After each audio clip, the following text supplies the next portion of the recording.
Hello, everybody, and welcome back to Referee Timeout. I'm Mike Baumgartner, Director of Officiating for the APP Tour and a USAP certified referee. Hi, and I'm Bob Swisshelm. I am also a USA Pickleball certified referee and a member of the APP head ref team. Hey, Bob, it's been a while since we've been together and put one of these out. Looking forward to our topic today. And what have you been up to?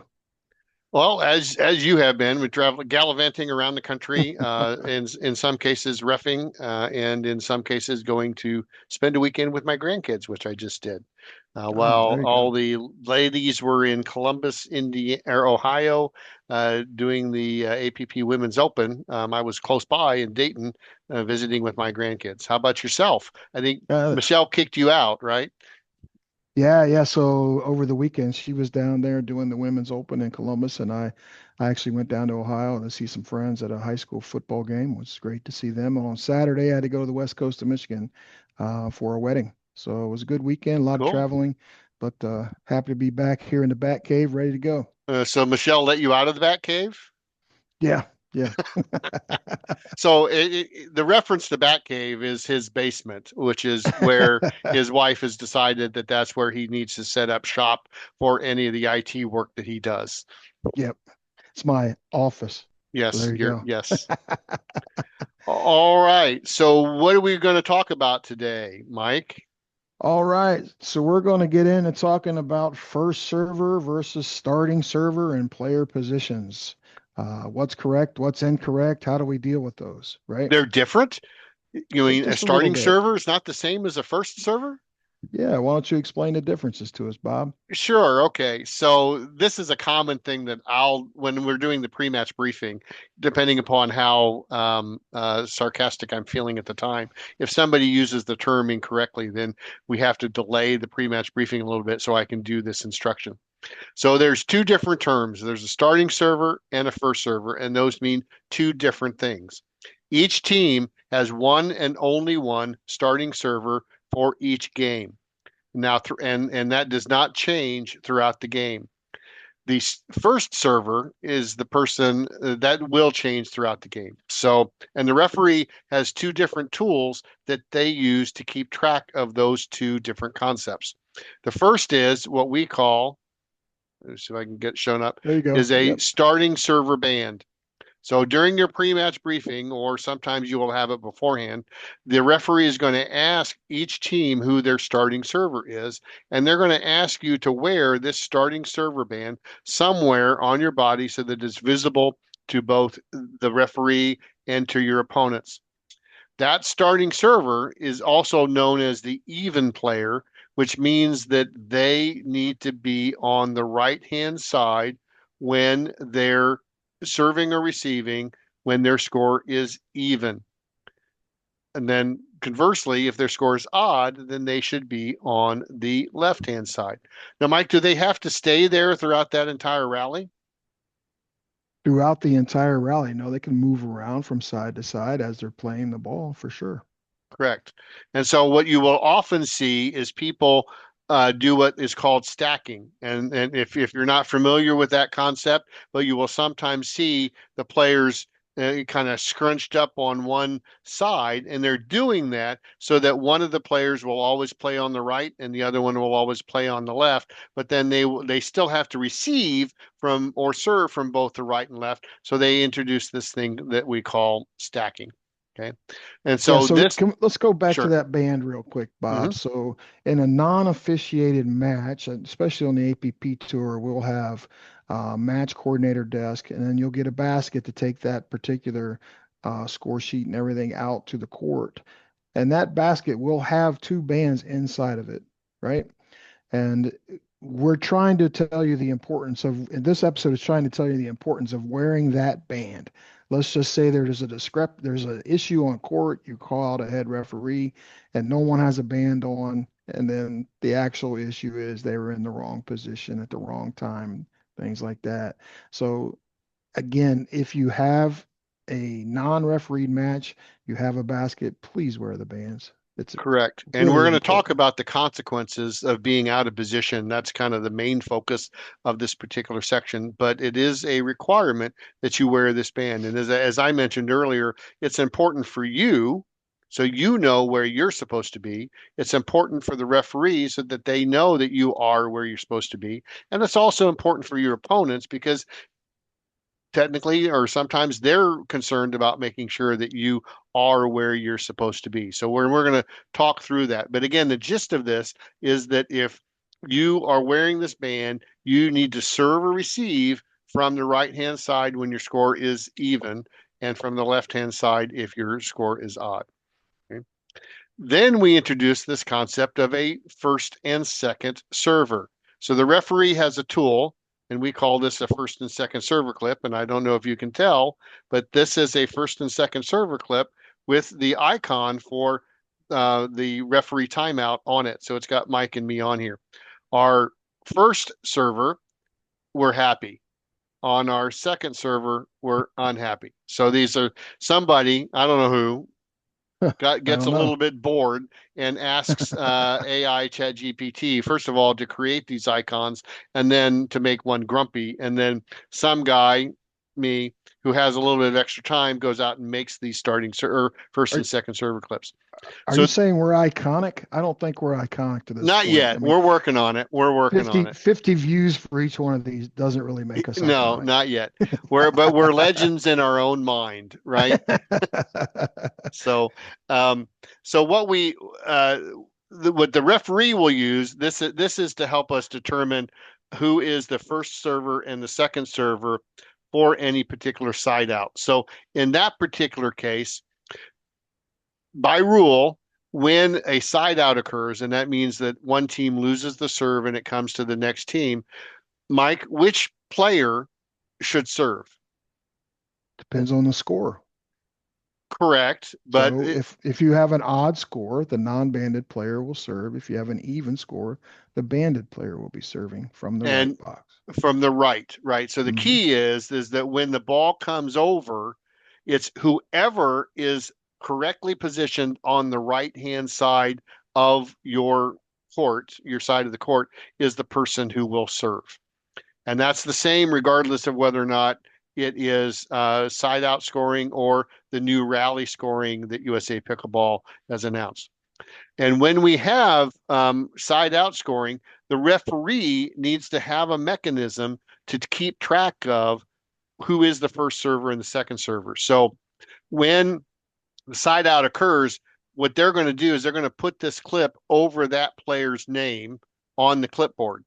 And then as that person serves, they will continue to serve and change sides because every time you win a rally, you change sides because based upon your score, you now need to be in a different position. And then when that team loses the serve, you will go from first server to second server. So what you'll see is that the referee will lift that up, and then actually move it over to the other player's name on that clipboard. And that's how they keep track of who is the first server and the second server. So So Bob, all of that, you yep, talked quite a bit about who should be where on serving, but what about the receiver? same Let's say thing. it's yeah. The receiver's position is going to be based upon whether or not they're abandoned and what their score is. And it's the server score and the server position is irrelevant. So as we talk through any of this, it's always relating to what your team score is. It's not the combined score. It's what is your score. So if you are the banded player and you have an even score as a receiver, you should be on the right hand side. Now you may not be receiving because they may be serving from the left hand side, but you as a player should be on the right hand side. Am I answering your question? Yeah, so you mentioned earlier that as the server, whatever you come in at, meaning what was your score at the side out, and was it even score, let's just say it's 4, the banded player will be serving from the right hand court, right?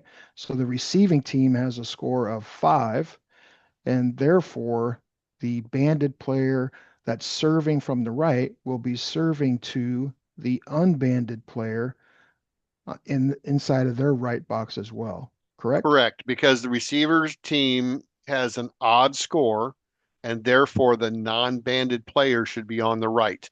And since the serving team is serving from the right, and you, in anything except for mini singles, you always serve diagonally, Hmm. then the person on the right, the even player on the right, will be serving to the non-banded or odd player on the left, or sorry, on the right as well. And Right. And then then you if talked a little bit about stacking as well.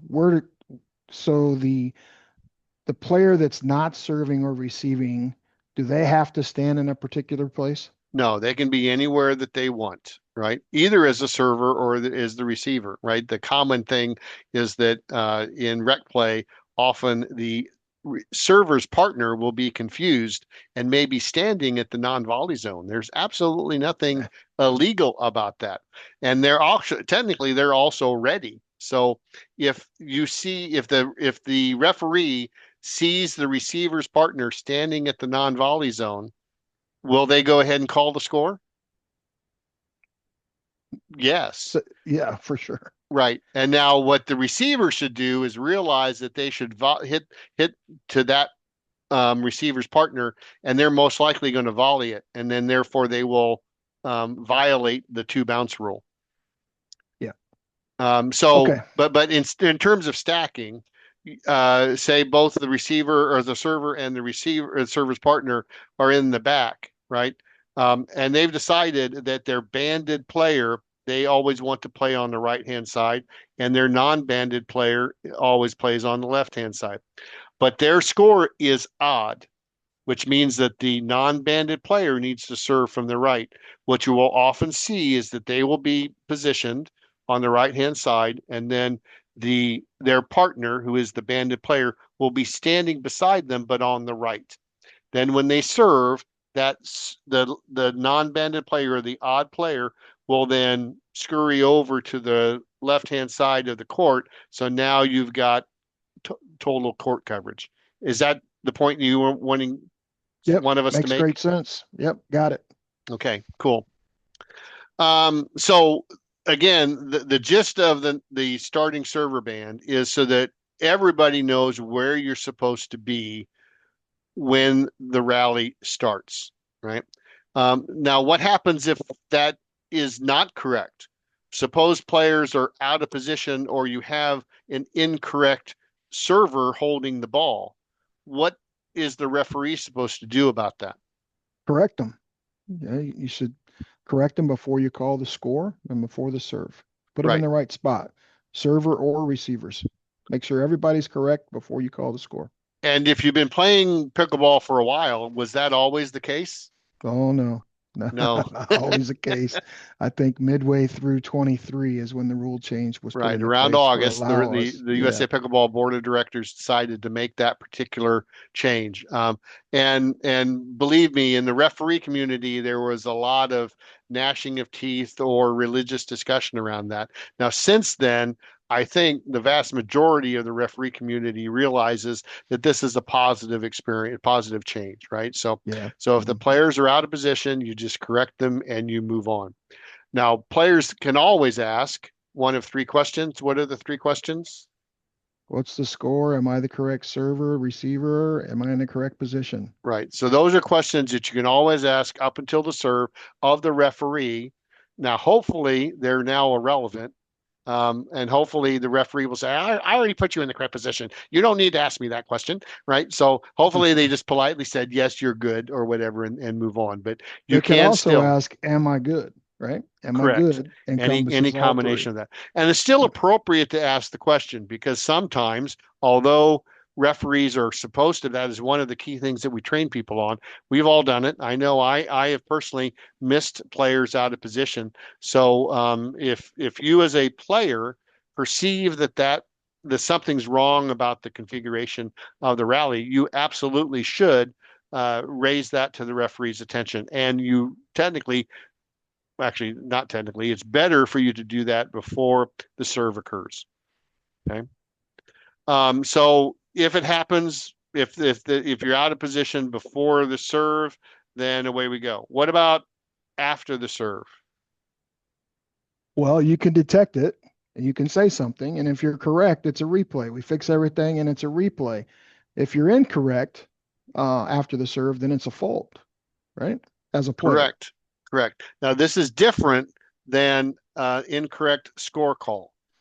As a Mhm. player, you actually can correct an incorrect score call until the return of serve. As a player, you can correct an out of position player, or an incorrect server throughout the entire rally. You could stop play and say, hey, you are the incorrect server. You served that. You weren't the correct person. And you can stop play at any point to correct that. And it would be a replay if you are correct. If you are not correct, what happens? It's a fault on you. It's a fault. So we go So, back all the way back to episode 1, Bob, where we talked about hinders versus distraction and what was our golden rule. basically, address the situation after the rally, I think is where you're going with that, right? Don't You're don't running a pretty stop high don't risk, stop a rally. It's a high right? risk to stop a rally. The risk reward is relatively high, the high risk to low reward for doing that. Because the worst thing that happens is that you have a slightly incorrect configuration. Okay.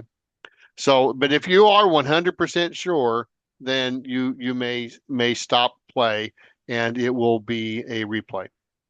Okay. Well, what happens if the rally is all the way over and you realize that the players were out of position or the incorrect server? What happens at that point, Mike? Then the rally stands. So Correct. the rally's over. It's all played in good faith. The rally stands. You correct it. You move on. Okay. Now, we like to talk about what rule it is. This is 4B10, in case you're interested in digging that into detail. There's so what we've talked about here is what happens if a player or is out of position, or the server, you have an incorrect server before, during, or after the rally. So hopefully we've summarized all of that. There's one additional aspect of 4B10 that was changed this year to attempt to address what we would call a server poach, or a poach of the serve. Mike, you want to talk through that and talk about what that aspect of 4B10 is? Yeah, so Bob's referencing, if you're the receiving team and you're in the correct position and you're not the receiver yourself, but you're playing up, and then as the ball is struck, you reach over and you strike the ball, right? This is what Yes. you're referencing, right, Bob? So in this particular case, that is a fault on you for poaching, basically poaching the serve, even Right. if it bounces. Correct. Yeah, because if you hit it in the air, then that's It's a obviously fault. that's a different type of fault. Right. Um, this was a fix that, because as we mentioned, in 2017, August of 20, or whatever the year was, it no longer became a fault to be an incorrect receiver, or an incorrect server for that matter. And so there was some concern that somebody could step in and poach. The ball hits the net, otherwise goes in, and in USA Pickleball approved play, that is now a valid serve, right? It's in the service box. But the receiver, who's positioned back behind the baseline, cannot get to it. But his partner, who is right there, says, oh, crap, they can't get to it. So I'm going to reach over and I'm going to hit the ball. Now, I never actually saw that in regulation play, but the theory was that somebody could do that. And because that rule allowed for the player to be out of position with no fault, then at worst case, it's a replay. Otherwise, they continue to play and the rally stands. And there was some consternation about that, and saying, okay, well, we really should not allow that to happen. So that's what this change is into 4B10. It says if the correct server is in the correct position and the correct receiver is in position, assuming those two things are true, it is a fault for the receiver's partner to return the serve. Correct, Yep. Mike? Yep. Yeah, and rightfully so. I mean, the intention of the serve and the receiver being in the right spot is for those two people to start the rally, right? Right. So why would we allow someone who's not supposed to be starting the rally or any part of the service of the to start the rally be involved? So I think it was a good change. Yep. It was good that it was identified and it was a good change, and it's a fault. Cool. Simple as that. So in summary, we've been going over 4B10 that talks about correct positioning. And remember that positioning is based upon your score and whether or not you are the starting server. And then we talk through the ramifications of you being out of position before, during, or after the rally. Anything else we want to talk about, Mike, on this topic? I don't think so. I think we've covered it quite well. We're a little bit over time, I think, when Yep, compared to what our normal 15 minutes would be. I don't know where we are, but I think we're a little bit further along. I agree. We're probably more like 25 or so because we get so Oh, excited about this stuff. So, because I didn't actually start my, yeah, okay. Anyway, it so just goes fast. yes, it does. We have just too much fun. But as a reminder, please like this particular episode and please subscribe to this particular channel. If you have anything that you would like for us to talk about, then please send an email to referee.timeout@gmail.com and we will incorporate that into our stuff. Any closing comments from you, Mike? Yeah, thanks for joining us today. And where are those server bands? Where are those server bands? Where available? Have a great day. All right. Bye bye. Bye.